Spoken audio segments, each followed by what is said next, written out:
Who are they preparing to replace Putin? Is the successor already ready? The bloodthirsty plans regarding Ukraine in the circle of the Russian dictator. Stunning personnel changes in the Russian Federation and shocking facts. Stay tuned for more in this program. Who is behind the scenes of Russian politics? And who is putting crazy ideas into the head of the Russian dictator? There are no officials in my close circle, and I hope it never will be. They are all colleagues, but I don't get close to anyone, and I don't plan to get close. Hiding in the shadows of officials and loud statements are those who shape Russia's strategy and direction. Their names are rarely mentioned publicly, but their influence is felt everywhere. There is a phrase of the king, he makes the world. The people surrounding the supreme ruler shape his ideology and influence the decisions he makes. They serve almost as a shadow government and have a significant influence. The decisive role in the attack on Ukraine in 22 was played by the paranoid friends of the president of the Russian Federation. Among them was Nikolai Patrushev, head of the Security Council and Putin's KGB colleague since 1975. Starting from the 90s, Patrushev would follow in Putin's footsteps. In 98, he would replace him as the head of the main control directorate of the president. And just a year later, he will take the position of director of the FSB. Colonel Putin has surrendered his post.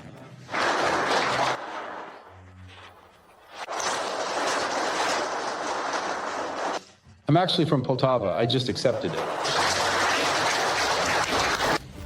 Nikolai Patrushev is truly a trusted associate of Putin, a friend since their time working together in the Leningrad KGB, who has obsessive thoughts about a Western attack. So it concerns the ongoing conflict in Ukraine. I'm convinced that everyone knows this. It wasn't the people of Ukraine who organized it. The people of Ukraine are against this. They are being intimidated, forced to follow this path. The USA organized it, just like the 2008 conflict with Georgia. Patrushev has always been distinguished by his talkativeness and noticeable authority in explaining the Kremlin's official policy, which once again confirms the trust placed in him by Putin. But now Patrushev has essentially been sent into retirement. In May 2024, Putin made him his assistant for shipbuilding.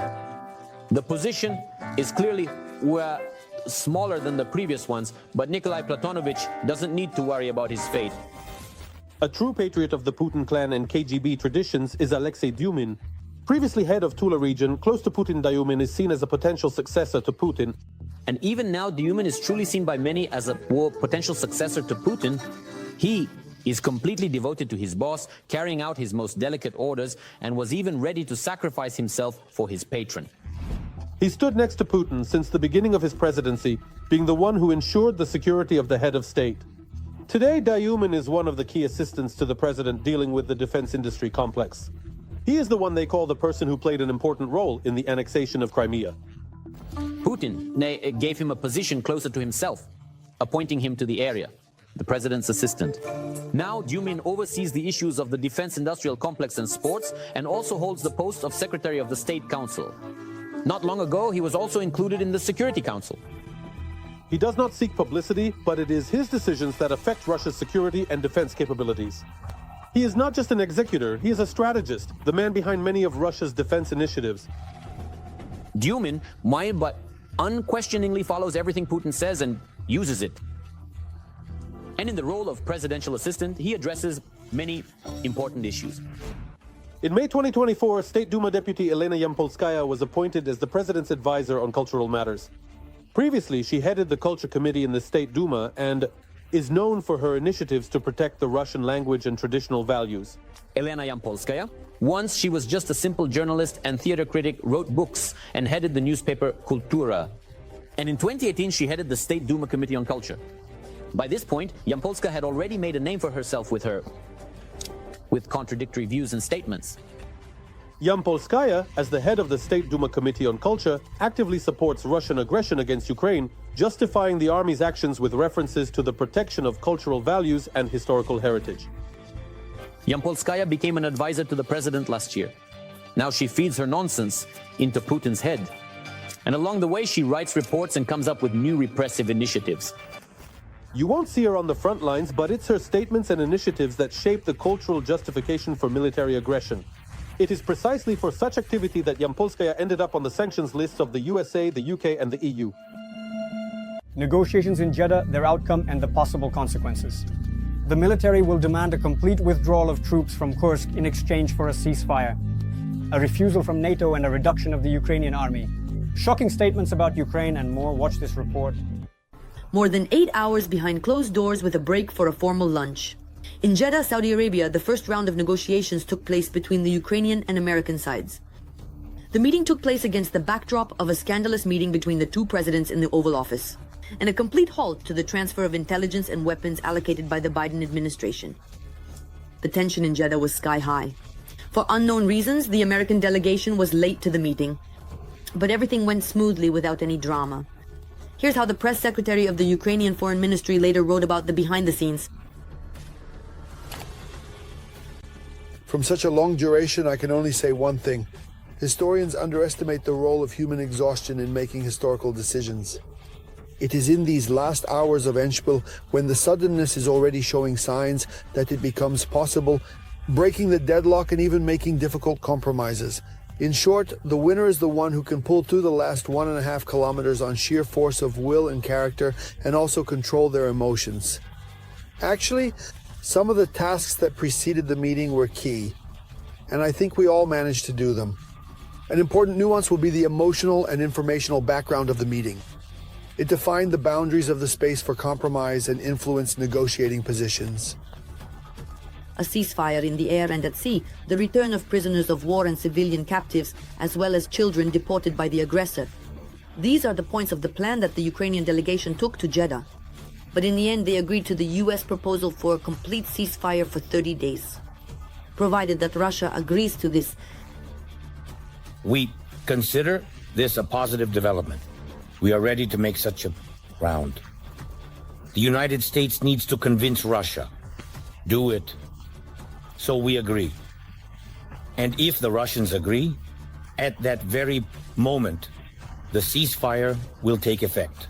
During these 30 days of silence, we can manage to prepare working documents with our partners. All aspects for the reliability of peace and long-term security guarantees. Ukraine is ready for peace. Russia needs to clearly show its willingness to either end the war or continue it decisively. Donald Trump was pleased with the results of the meeting and even talked about having another meeting with Volodymyr Zelensky. Ukraine's European partners also welcomed the successful start. Many from the war-weary Ukrainian society. The news about a potential ceasefire was met as if it were an agreement for a truce. But that's far from the case. First of all, this is a process, not something that happens in a day. Secondly, one of the most important questions is who will monitor the parties' adherence to the agreements. The most important issue regarding the ceasefire is the control over its enforcement. And there wasn't a single word about this control, about the mechanisms of control yesterday. Maybe, of course, this will be discussed further. Maybe someday. But if there is no control system, then there are no guarantees that either side will adhere to it. But the most important thing is that there is still no clear response from the Russians. Peskov stated that the official position of the Kremlin can only be announced after official contacts with the US. The meeting, according to media reports, is scheduled for the near future. For now, analysts believe that the Russians may delay their response by putting forward unrealistic and perhaps even absurd demands. From what is anonymously appearing in the media, this is the withdrawal of the Ukrainian contingent from Kursk, Ukraine's refusal to pursue NATO membership, to accept NATO peacekeepers, and even to reduce its army. Diplomats assess the meeting in Saudi Arabia as cautiously positive. In the current extremely difficult situation, Ukrainians have managed to balance their positions, even if just a little. But it is important for society to understand that for Trump, a ceasefire is a political decision. The mere fact matters to him, regardless of all the conditions. And anyone who risks angering Donald will feel his wrath. And it's not just about the Russians. When we start a ceasefire and start discussing very difficult, when it comes to extremely painful issues, it will be phenomenally difficult for us to emerge from this ceasefire, considering the pressure from Trump. And it will no longer just be about military aid, intelligence data. Well, we understand perfectly well that not everything has been stopped. Americans know how to play these things very skillfully, but then it will roll over us. Roller, fully. And the Americans who have means of influence. Well, on us and on Russia. I'm not sure if he will apply everything to Russia, as he specifically needs the normalization of relations for completely different reasons than us and the Russian aggression against us. Certain things he will try to do at our expense. We also need to understand this. Marco Rubio keeps saying that everyone has to give something up. But Russia might concede that they are not actually destroying Ukraine. They will say, well, of course, while we have stopped, here's our great progress. And now work on your own. So far, the path, or as analysts joke, a grenade without a check, is on the side of the Russians. Can the security officer outplay the businessman? What analysts are certain of is that plans are on the Kremlin's table to make the most of the ceasefire regime, to weaken Ukraine and build up its own forces,